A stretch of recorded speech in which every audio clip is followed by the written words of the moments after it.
All right. In studio right now with us is Gary Thorson, head coach of the Sisters Outlaws football team. How you doing, Gary? Doing great. Doing great. So they just call you Coach Thor.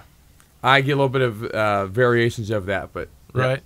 So second year here. Yes. And how would you describe the mood of the team from the year before you started coaching? Because I think we were 3-9 or 2 and something like that. Yeah, I was 1 and something, I think. Okay. Worse than we thought. Yeah, and I think everybody was just kind of, I think, nervous and just not sure what the season was going to hold. Anytime there's a transition, right. Oftentimes programs will take a step back. And but I had no idea either what was going to happen with the crew. I'd seen them on video in a few games and stuff. And I knew we had a lot of work to do. But once I got over here, and I just said the same thing last night in a parent meeting. Once I met the kids, saw what we had athletically, and then the type of kids that were in the community and the parents, I think we had a chance. Right. After a couple of weeks, I said, we have a chance not to wait. And when I told the kids that, I don't think they believed me right. in terms of like turning around and maybe getting the playoffs. And they didn't really believe me, I don't think, at first. But then after they started understanding the system and believing, and they had great work ethic. We talk about character and work ethic in our program a whole bunch. Right. And the work ethic was the difference, I think, of us not only kind of stopping the bleeding where we were at as a program, but also taking a step, and a very good step. So what did we end up the year at then? We ended up 5-5. We ended up 5-4. Kind of at the regular season, we had the play-in game to get in the playoffs, and then right. we ended up losing to the eventual state champion. Right. In Gladstone. We played them tough for about 3.5 quarters and right. Hung in there with them. So I think that gave us a lot of confidence now coming right. into this season. Yeah, as I recall, because we broadcast that game live, it was still really up in the air. In the final 4 or 5 minutes, really could have still done something, but it just never came together. Yeah, we had some injuries that hurt us, but the bottom line was they were a better team, but we had a chance to beat them that night, and it was a great game. I'm very proud of our kids. Let's talk about offense for a little bit.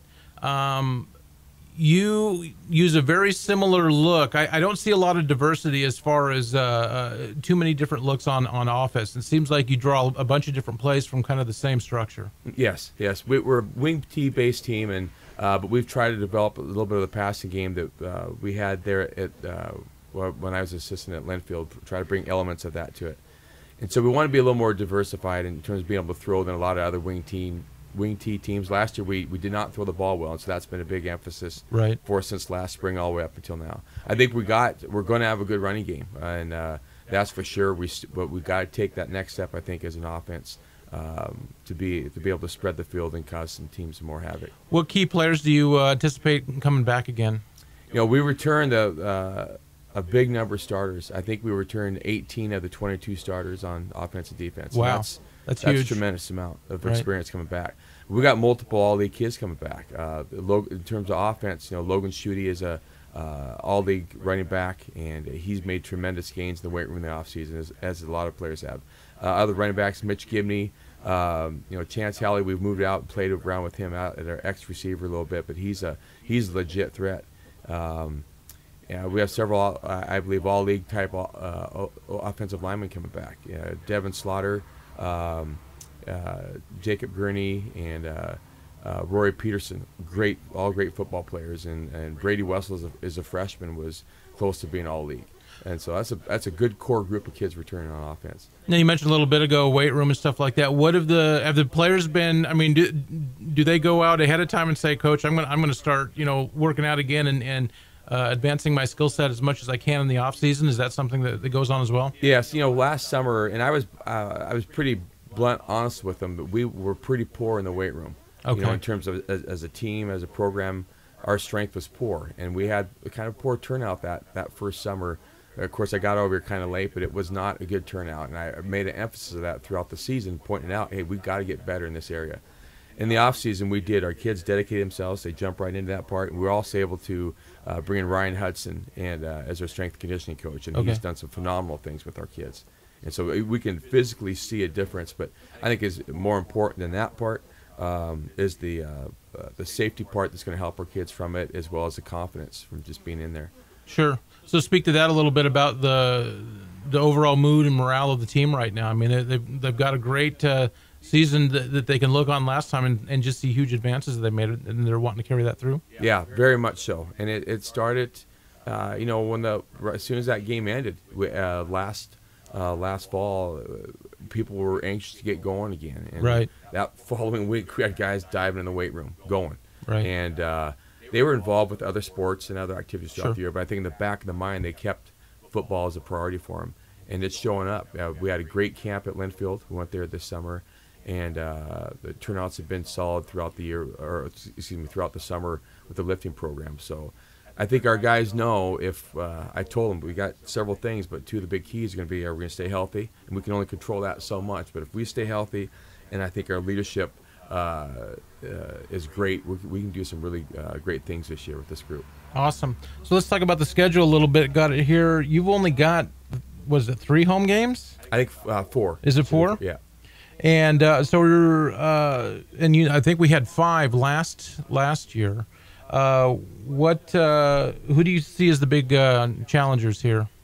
On those first, Burns has been a Thorson and Sister side for a while. It's my understanding it's been about 6, maybe 7 years since we beat them. Okay. I'd like to end that streak. Right. They're the defending 2A state champions. They have some good athletes back, but Crook County, we try not to circle anybody, but Crook County's got some players coming back, and they were in the playoffs last year. Okay. In our league, I think Elmira returns a bunch of guys. They put the beat down on us last year. Partly them, a lot of us, but I think they're going to be one of the top teams in our league. Okay. Are we going to see anything from a deep ball this year, you think? I mean, are we going to be going more towards that, or are we going to kind of stick around with the running game? What do you... We're going to take what's there. Okay. Whatever's there. And that really depends team by team. It does. And I think a wise coach and wise programs are going to always take advantage of what's there week to week, right. year to year. What kind of athletes do you have? And we'd like to be able to be great at both the run and the pass game. But I know this: if you have a strong running game, I believe in your offense, it's going to help your defense because Sure. your players get used to that in practice. The physicality transfers, I think, to both sides of the ball. So I think no matter how good a quarterback we have, receivers, we're always going to have that element. We want to be physical and be able to run the football on people. Right. I know last year it seemed, and not against all, but it seemed like there was a little bit of a struggle with breakaway speed on the outside for some of the receivers and stuff like that. And so when it finally happened, a lot of times, if the quarterback did have the option, he was already handing off or running himself.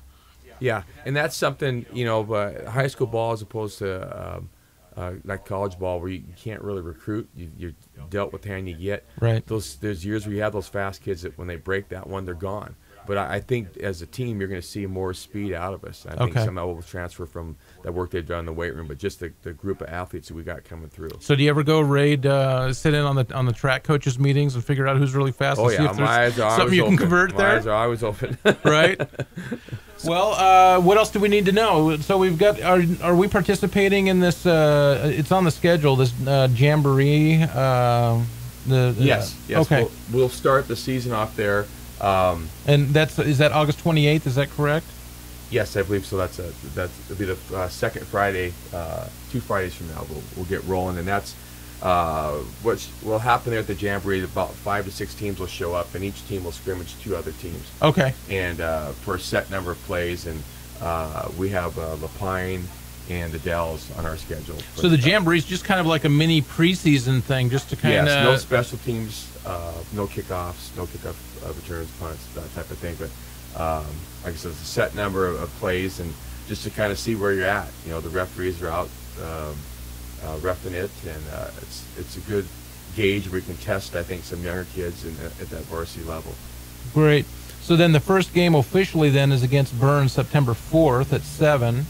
And what does it look like? The first home game is September 11th against Madras. Yes. So, man, looking forward to it.